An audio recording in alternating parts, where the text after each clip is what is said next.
Hello, I'm Anna Brewster. Welcome to Art Club. This is our December edition.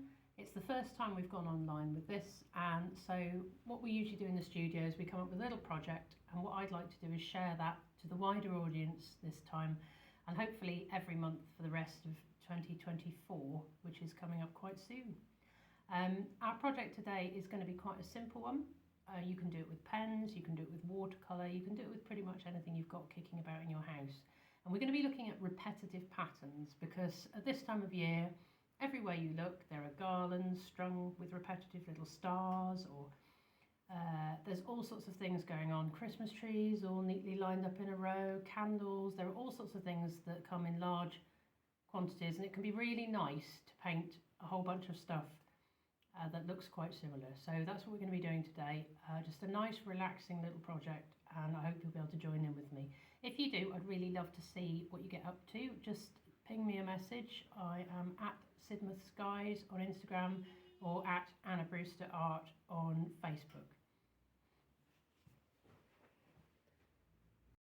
Okay, so I'm just going to sit myself down here and we're going to do a little bit of painting. Now, I'm using watercolours today, but any other paints you've got would work just as well, providing you can dilute them with a bit of water. And what I'm going to do is have a look at some of the patterns and the repetitions that we get in Christmas, around Christmas time. So Christmas trees, these make wonderful rows. And the nicest way to do this is to mix yourself a puddle of green and then completely ruin your yellow by grabbing a big lump of that and making a lighter green. And on the other side I'm going to make a darker green in a minute.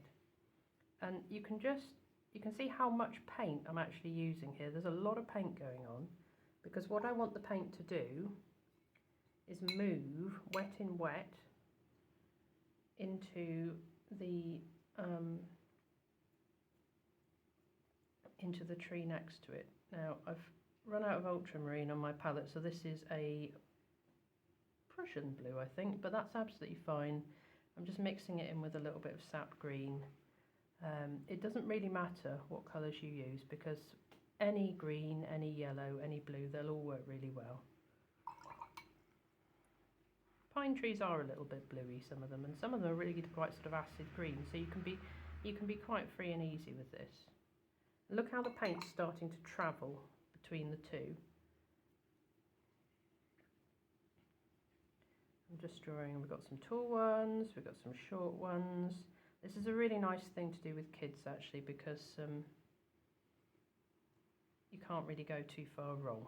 And it's a really nice thing to do in a very meditative sort of way, or if you're doing a bookmark or anything. So just keep drawing your trees until you get to the end of the row, and when you get there you can just call a halt.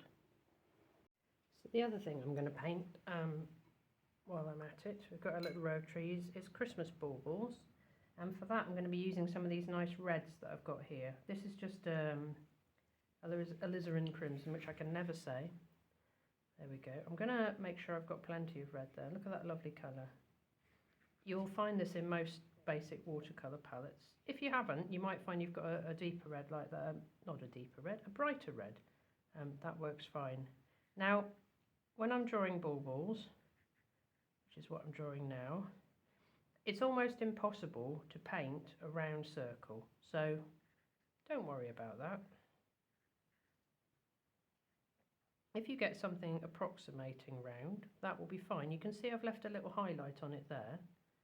I'm just going to I'll do one in the bright red as well. This is like a cadmium, or it might be a pyrrole red, but it's a bright red anyway. So we're going to just put some of them. Not all baubles are that shape, some of them are this shape. That's quite a nice shape. And this is quite a nice thing to do again. You don't have to be too precise because you're going to be using some pens over the top of this in a minute. What other colours should we have? I've got a nice yellow here. Let's have some yellow. That's a cadmium yellow, so it's really warm. I'm just doing this on watercolour paper. It's not particularly fancy watercolour paper, it's just, it's a Bockingford paper, but any paper you've got lying about will work equally well. And what should we have for the last one? An orange. Let's go for an orange.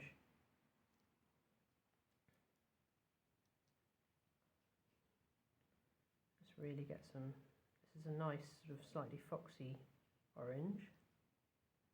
I'll put another one like that. You could paint a whole sheet of these, and this is what I'd probably be doing if I had lots of time on my hands, but just make sure we've got lots and lots of paint there.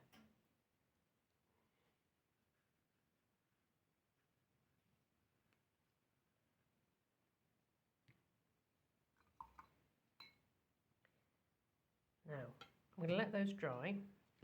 The other thing that we could do while we're having a bit of fun with some well, we're having a bit of fun with some baubles, but we could move on to lights, which was the thing I was about to say. So lights are very small.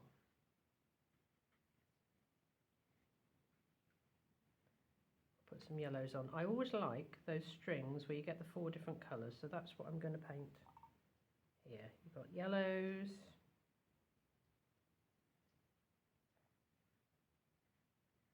you've got reds,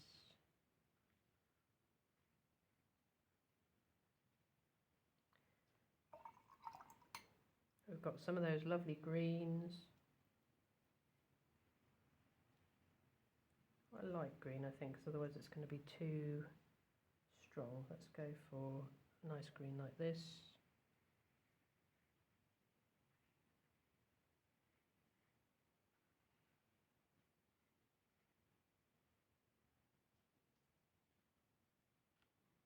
And last colour, last but not least, we'll put some nice cobalt blue. Oh, that's very green. Whoops.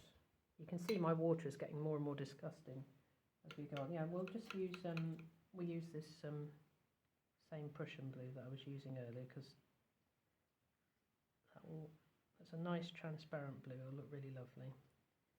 You might find if you've got a set of paints, there's something very similar called a phthalo, which is spelled phthalo. 1, 2, 3, 4, 5, and that will work just as well. Okay, right. I'm going to let these dry now, and then I'll show you what we do with them next. But for the next stage, we're going to need a pen, so we'll come back once this is dry.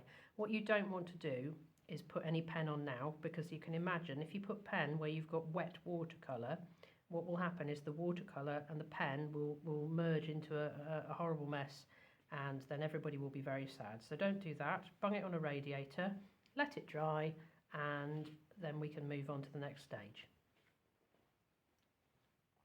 Okay, so we have got our watercolour is almost dry. It's been sitting on a radiator for a little bit. There are still a few wet spots. I don't know if you can see when I tip it about. Some bits look shiny. So I'm going to try and avoid those. The reason that I am just going to crack on and do this is because the river outside my studio is rising very, very rapidly. It's been a day of torrential rain here in Devon, and I want to get home before the roads all flood, which is quite a common occurrence in this part of the rural countryside. So to avoid my getting stuck in a flood, we're going to crack on and do this, and I'll just avoid the slightly wet spots. So our trees at the top, they're quite dry now, so that's perfect, and you can see how the colour has gone into each tree, which is quite fun. I quite like that. Now I've got a few pens here. These are Posca markers. They're just acrylic markers. You can buy unbranded ones from a lot of art and craft shops that are relatively cheap. These ones are a little bit more expensive, but they all work mostly the same. The nice thing about these is that they will go over the top of watercolour because they are opaque, so their colour is solid. You could also use gouache. If you've got any gouache paint kicking about, you could use acrylic paint. That would work really well, or acrylic ink, or even Sharpie markers would work to an extent.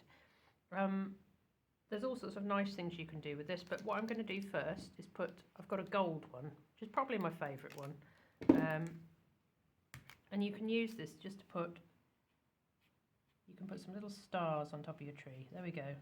I'm not going to put the same thing on every tree. We're going to have a row of things that look a little bit different. Oh, that's a terrible star. Let's try again. There we go. That's a bit better.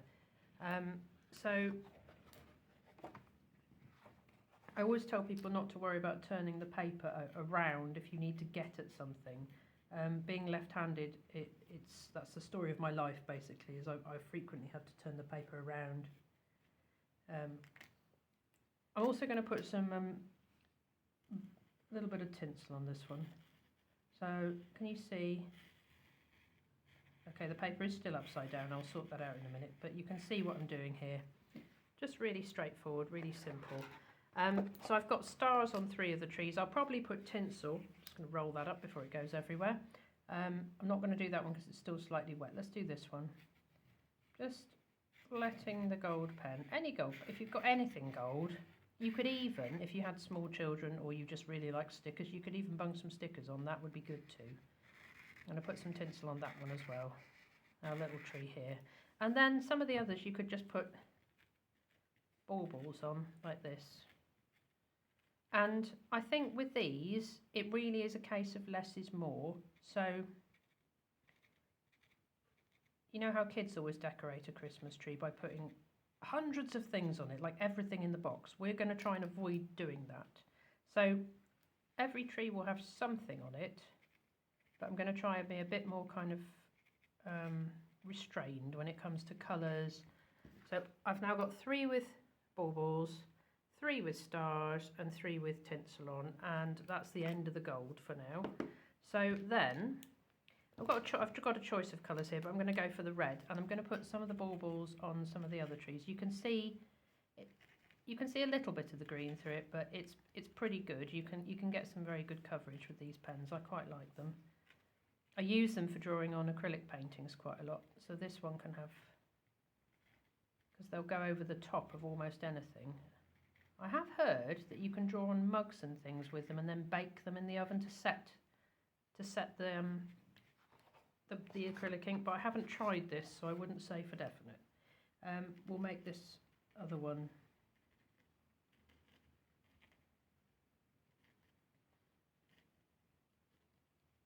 okay. So we've got a few with some red on. Do I want red tinsel on any of them? No, I'm probably fine with that. You could put little trunks on if you like, but they're absolutely fine as they are. Or we could add some yellow in. That's quite nice. Let's go for some yellow. This won't show up very much on the paler trees,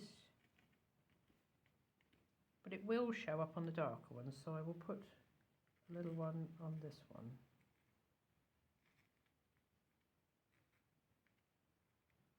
And one more, probably that one. Okay, so I'm using in patterns of 3s basically. There we go. There's our little row of Christmas trees. You could put trunks on if you want, but you don't really need to because everyone can see exactly what they are. Now, next row down, I can see I've got wet paint here, I've got wet paint there. So, I'm going to use just a black pen for this. When I teach people to draw Christmas baubles, nobody can draw a circle. Honestly, don't even try. It's not worth it. What I do is I get the pen and I just kind of scoot it round a couple of times like this. And it doesn't matter too much if it's gone outside. It just makes it look a bit kind of funky, and then you can put a bauble top on.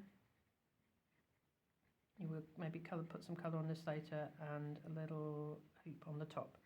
And your eye can cope with that. If somebody's looking at that, they immediately know it's a bauble. So what I might do for that is just use some of this gold just to fill in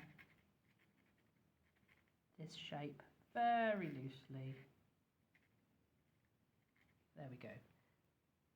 Bauble, instant bauble. You can get fancy with these. So I'm going to have to be a little bit careful because this is wet, so I might just turn it on its side for a minute. This is also wet on the top, so I'm going to be really careful, otherwise you'll see exactly what happens. This one I didn't quite get the shape just right, so I'm going to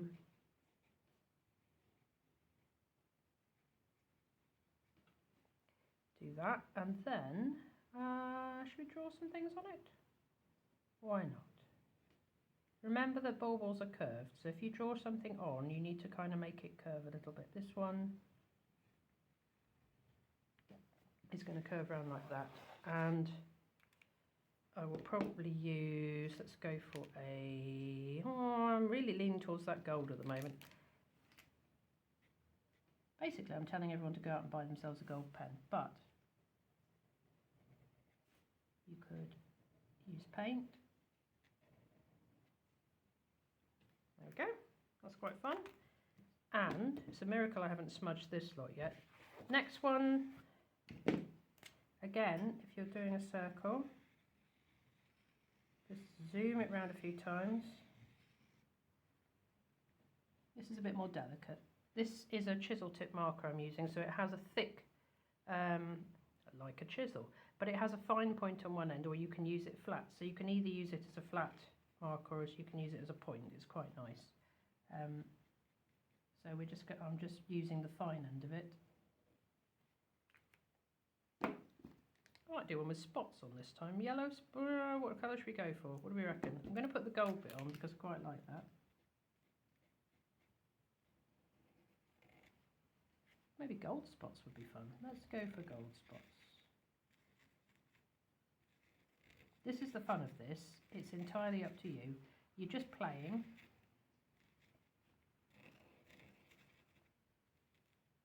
And play is good. When it comes to art, it's definitely a good idea. We don't do nearly enough of this as adults. We're very focused on achieving things, and we don't stop and play. So I'm encouraging you right now, I'm giving you permission to go and do some playing. See what you can come up with. And that last one is very, very wet on that side, so I'm going to be really careful going around that.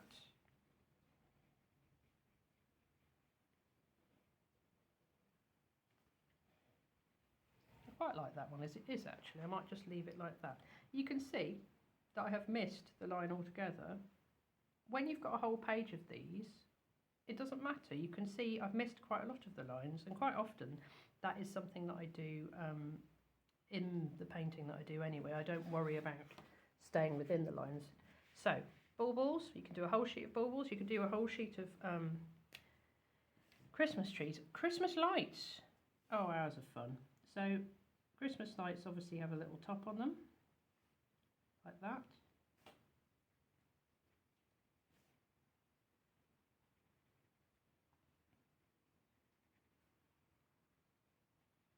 The difficulty here is going to be making them all fit on the wire. If I'd really thought this through, maybe I would have done the wire up front, but you know what? I like a challenge. So we will see how this ends up. It will be like one of those puzzles where you have to find the end of something.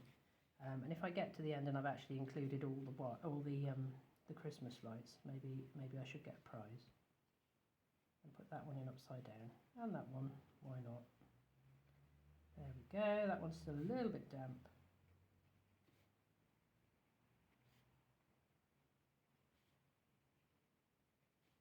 And that one can be there. Okay, right. And then I'm going to have to start somewhere.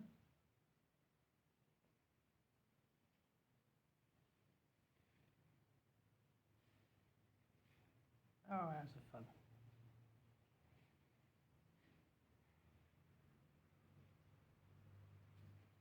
So far, so good.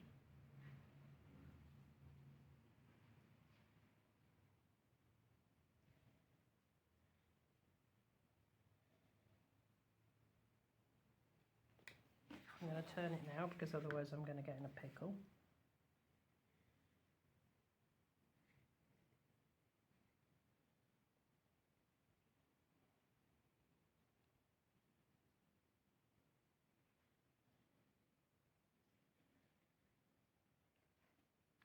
We went to a Christmas fair yesterday, me and Alex, and he spent about 2 hours untangling a Christmas decoration that I'd made that I had completely failed to fold up properly when I put it in the box last year. And it did look somewhat like that. So I hope Alex doesn't watch this because he's going to get like horror flashbacks. Okay, so we've managed this, all right. And now I'm just going to